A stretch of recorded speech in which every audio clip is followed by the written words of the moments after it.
Wewelsburg, Westphalia, Germany, winter 1939.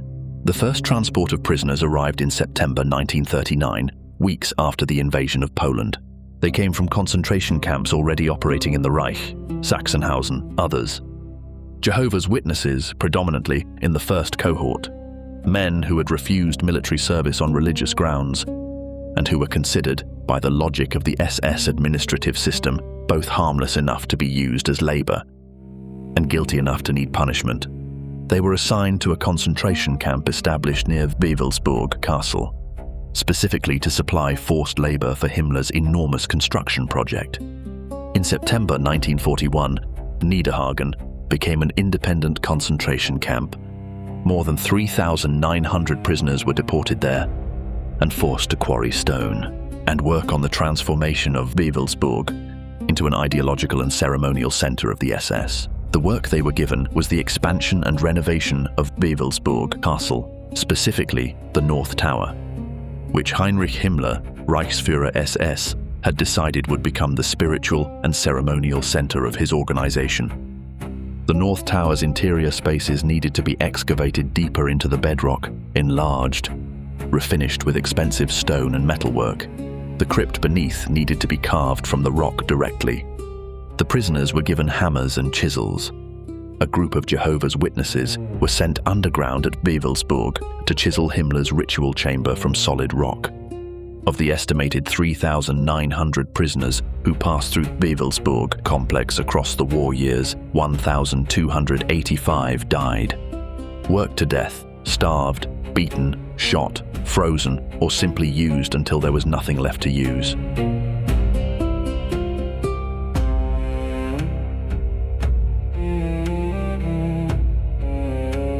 Heinrich Himmler came to Wewelsburg in 1933 on a tour of possible sites for an SS leadership school.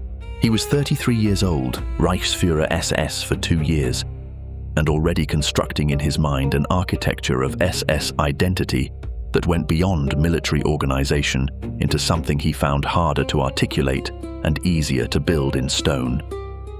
Himmler was obsessed with Germanic mysticism, with the Arthurian legend refracted through a 19th century German nationalist lens, with the concept of an SS order modeled on the Teutonic Knights, a brotherhood of racial elite, celibate in their devotion to the organization, if not literally, united by a shared mythology that he was still in the process of inventing.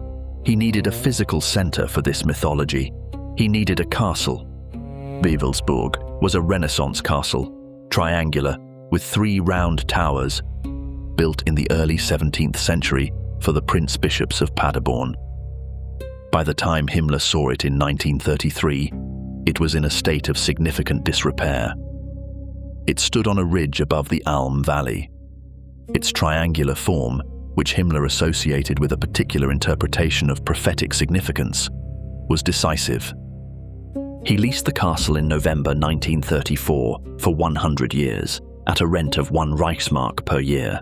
The SS would pay for everything else. The renovation plans that Himmler authorized across the following years escalated continually. What began as a leadership school became something grander, the center of an SS world order, a place where the highest ranks of the SS would gather annually, where the names of dead SS leaders would be enshrined, where rituals of a kind Himmler was still designing would invest the organization with a sense of historical depth it did not actually have. He planned a town of 100,000 inhabitants to be built around the castle, like a permanent capital of the racial empire. The North Tower would be the axis around which everything else revolved. The North Tower of Wewelsburg became the focus of the most intensive renovation effort. Himmler wanted 2 spaces, a great hall on the upper floor and a crypt below it, accessed by a separate entrance carved into the bedrock beneath the tower. The Great Hall, the Obergruppenführersaal, meaning the hall of the SS Obergruppenführer, the highest non-Himmler rank, was designed for gatherings of the 12 or so most senior SS officers. Around the circular room, 12 niches were built for 12 seats. The ceiling was ribbed stone. In the floor, inlaid in dark stone against a lighter stone ground, was a 12-armed symbol based on a medieval floor mosaic, later named the Black Sun, though Himmler himself never used this term in surviving documents.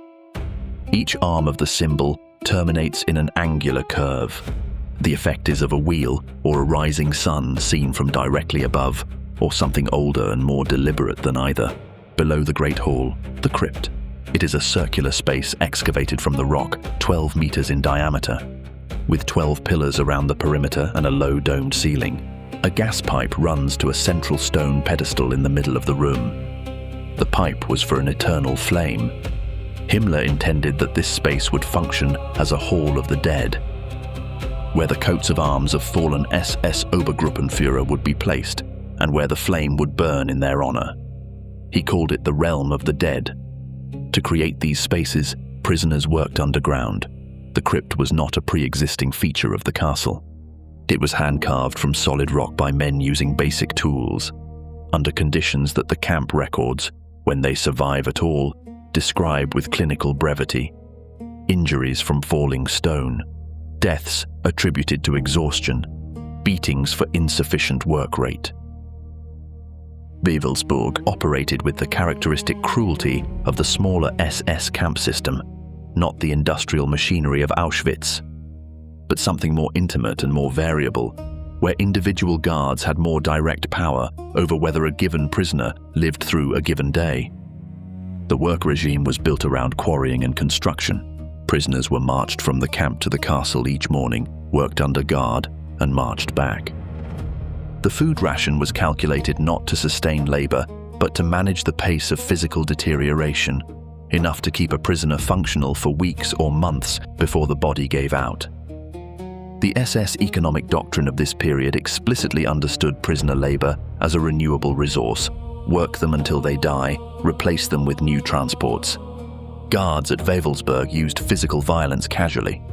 Prisoners were beaten for insufficient work speed, for stumbling, for perceived insolence, for attracting the attention of a guard in a bad mood. The castle renovation work involved heights, scaffolding, rooftops, stone faces, and falls were frequent, enough that they appear in camp records without comment, listed as deaths from accident. Some of those deaths were accidents, some were not. The difference was not always investigated. In 1941, when Germany invaded the Soviet Union, the composition of the prisoner population shifted dramatically. Soviet prisoners of war began arriving at the camp. The winter of 1941 to 1942 in Westphalia was severe. The Soviet POWs, already weakened by the conditions of capture and transit, were placed in accommodation that was not insulated adequately for those temperatures. They were not given adequate clothing. They died in numbers that saturated the camp's capacity to process deaths, bodies stacking faster than they could be disposed of. The records for this period, where they survive, show clusters of deaths on individual days, 3 in one day, 6 in a day, 12 in a week. Men who had been captured soldiers, who had been given the technical status of prisoners of war under international law, dying of cold and deliberate deprivation in a German castle, while the SS officers above them planned ritual ceremonies in heated stone halls. Himmler's annual SS leadership gatherings at Wewelsburg were not simply administrative meetings. He had designed a ritual function for the castle, and he imposed it. Senior SS officers who had distinguished themselves were given the Totenkopf ring in a ceremony that Himmler conducted personally. The ring was silver, set with a skull and runic symbols, and bore the individual officer's name engraved inside. If an SS officer died in service, the ring was returned to Himmler and kept in a vault at Wewelsburg, the rings of the dead accumulating in a box in a castle, while the men who wore them were buried elsewhere. The 12 seats in the Great Hall were assigned to Himmler's innermost circle, the SS Obergruppenführer. Himmler had a vision of this group as a kind of round table, with himself as the equivalent of Arthur and his senior officers as knights. He imagined them gathering annually in the hall, in the seats, under the black sun.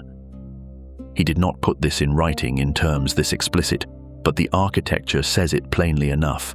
12 niches, 12 seats, a 12-armed symbol on the floor.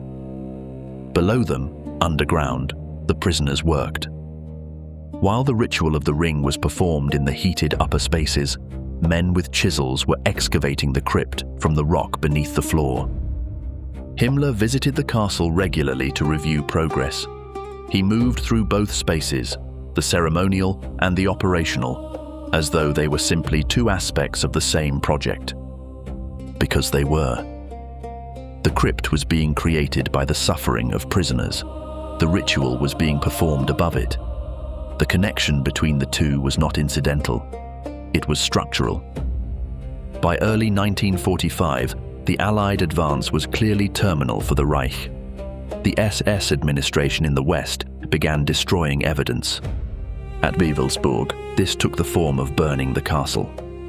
In March 1945, SS men set fire to Wewelsburg. The South Tower and parts of the main building were gutted. Floors collapsed. Roofs went. Archives that had been stored there, records of the meetings, the ceremonies, the administrative life of the castle across 12 years of SS occupation, burned or were destroyed in other ways. The North Tower survived, whether by design or accident, or the specific fireproofing qualities of its stone and the limited combustible material in its carved rock interior. The remaining prisoners at the camp, those who had not already died, who had not been evacuated in the death marches that preceded liberation, were released in the chaos of the collapse. Some walked out. Some were too ill to walk and remained where they were until Allied forces arrived. American forces reached Wewelsburg in April 1945. They documented what they found: the burned sections, the North Tower intact, the Great Hall with the Black Sun mosaic on the floor, the crypt below it with its 12 pillars and its central pedestal for the eternal flame that had never been lit.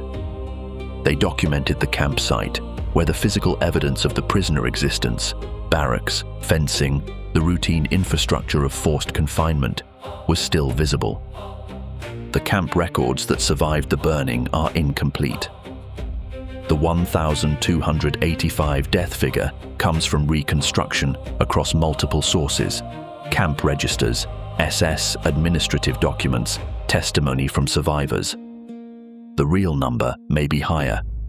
The records for the 1941 Soviet prisoner deaths in particular are fragmentary. The North Tower of Wewelsburg is intact and open to the public. The Obergruppenführersaal on the upper floor is exactly as it was built. 12 niches, 12 positions, the black sun inlaid in the floor in dark stone. Visitors stand in the room and look at it. The room is cold. The acoustics are strange. The domed ceiling creates a specific resonance. Below, the crypt, the 12 pillars, the central pedestal for the flame that was never lit. The gas pipe is still there. The space feels like what it was designed to feel like: a vault, a burial chamber, a place for the dead. No one was ever buried here. The coats of arms of the fallen SS Obergruppenführer were never placed on the pillars. The ritual was never completed because the Reich did not survive long enough to produce the dead it intended to honor in this way. A museum in the castle documents the SS period, the camp, the 1,285 deaths. The documentation is thorough and unflinching. The names that can be recovered are recorded. The nationalities of those who died are listed: Jehovah's Witnesses, Soviet prisoners of war, Polish prisoners, others. Rings that were recovered from Wewelsburg, not all of them, but those that were not destroyed or looted, are in museum collections. Each one has a name engraved inside. Each name belongs to a man who participated in the system that killed 1,285 people to build the room where the ring ceremony was performed. The black sun is still there. They did not remove it. They left it in the floor where it was built, so that anyone who stands in that room stands on it and knows exactly what they are standing on.